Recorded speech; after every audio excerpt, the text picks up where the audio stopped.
श्रोतेहो नमस्कार. रक्ताचे कॅन्सर ओळख आणि आधुनिक उपचार या कार्यक्रम मालिकेच्या तिसऱ्या भागात मी अश्विनी रोंघे आपल्या सगळ्यांचं मनपूर्वक स्वागत करते. या कार्यक्रमात आपल्यासोबत आहेत डॉक्टर निकेत केदार मंत्री. डॉक्टर मंत्री हे हेमेटॉलॉजी आणि बोन मॅरो ट्रान्सप्लांट विभाग प्रमुख म्हणून कार्यरत आहेत. डॉक्टर निकेत मंत्री हे मेडिकोवर हॉस्पिटल आणि मंत्री हेमेटॉलॉजी सेंटर छत्रपती संभाजीनगर इथं कार्यरत आहेत. डॉक्टर निकेत मंत्री यांनी 2022-23 मध्ये टाटा मेमोरियल हॉस्पिटल मुंबई इथून बोन मॅरो ट्रान्सप्लांट यामध्ये फेलोशिप मिळवली आहे. आणि विशेष म्हणजे संपूर्ण भारतात यासाठी फक्त एक जागा असते. सर, कार्यक्रमात आपलं स्वागत. आकाशवाणीच्या सर्व श्रोत्यांना माझा मनपूर्वक नमस्कार. आज या भागात आपण जटिल किंवा गंभीर रक्तविकार कोणते असतात आणि या आजारांची लक्षणं कोणती असतात याबद्दल आपण सांगावं. सगळ्यात गंभीर रक्ताचे आजार म्हणजे ल्युकेमिया म्हणजे ब्लड कॅन्सर आणि लिम्फोमा.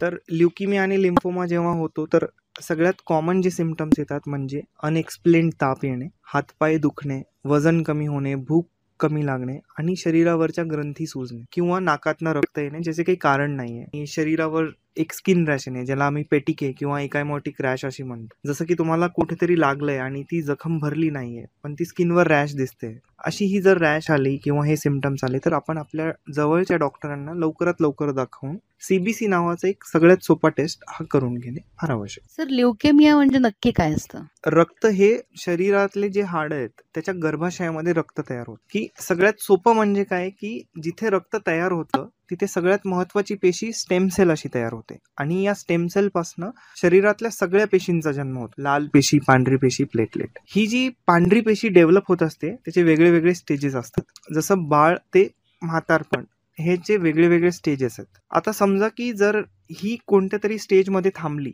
आणि असं त्यांना ब्लास्ट आम्ही असं म्हणतो आणि हे ब्लास्ट यांचा जो पर्सेंटेज आहे तो अनेक पटीने वाढला तर ही जी पेशी आहे ब्लास्ट ही या मॅरोमध्ये जमा होते आणि या स्टेम सेललाही खराब करते. हे सेल्स जेव्हा वाढतात तर आम्ही त्यांना ल्युकेमिया असं नाव देतो. लिम्फोमा आणि मायलोमा म्हणजे काय? तर लिम्फोमा म्हणजे आपल्याकडे ट्रान्सपोर्ट सिस्टम आहे. जसं रोडवेज आहे, रेल्वेज आहे, एअरवेज आहे. तर शरीराकडे ट्रान्सपोर्ट करण्याचे दोन माध्यम आहेत. एक रक्तवाहिनी आहे आणि एक लिम्फची वाहिनी आहे. काही छोटे मॉलिक्युल्स आहेत जे रक्ताच्या माध्यमाने ते ट्रान्सपोर्ट करता येतात आणि त्याच्यापेक्षा जर काही मोठ्या साईजचे मॉलिक्युल्स आहेत तर ते लिम्फच्या माध्यमाने ट्रान्सपोर्ट करता येतात. तर या लिम्फच्या सिस्टमचे काही ग्रंथी जिथे आपण म्हणतो ज्याला लिम्फ नोड म्हणतो किंवा ग्रंथी म्हणतो हे जेव्हा सुजतात किंवा ह्याच्यामध्ये एक विशिष्ट पेशी जमा होते ह्याला लिम्फोमा असं म्हणतो. मल्टिपल मायलोमा हा देखील एक रक्ताचाच कॅन्सर आहे आणि मल्टिपल मायलोमामध्ये प्लाझ्मा सेल्स हे ॲबनॉर्मल तयार होतात.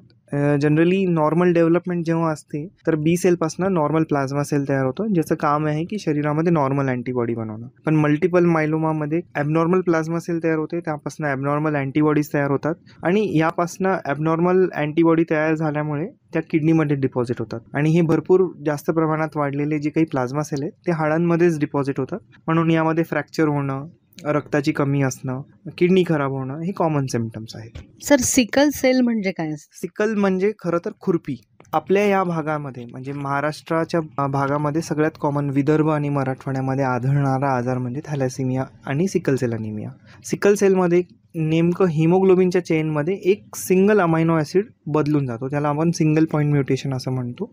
त्या बदलामुळे काय होतं की जेव्हा केव्हा शरीरामध्ये ऑक्सिजनची कमी होते, आपलं जे हिमोग्लोबिन आहे ते नॉर्मल जसं असतं त्याच्या तो खुर्पीचा एक शेप घेतो आणि खुर्पी जशी टोकदार असते दोन्ही बाजूला, हे RBCs ट्रॅव्हल करताना काय होतं की ह्या जे टोकदार एंड आहेत हे आपल्या रक्तवाहिनींना इजा करून जातात आणि इजा फक्त तिथेच होत नाही, हाडांमध्ये होते आणि अनेक जागी होते. ह्या आजाराला कॉमनली आम्ही सिकल सेल अनिमिया असं म्हणतो. ह्या आजाराचे अनेक लक्षणं आहेत जसे की हातपाय दुखणे, छाती दुखणे, स्ट्रोक होणे, वारंवार निमोनिया होणे.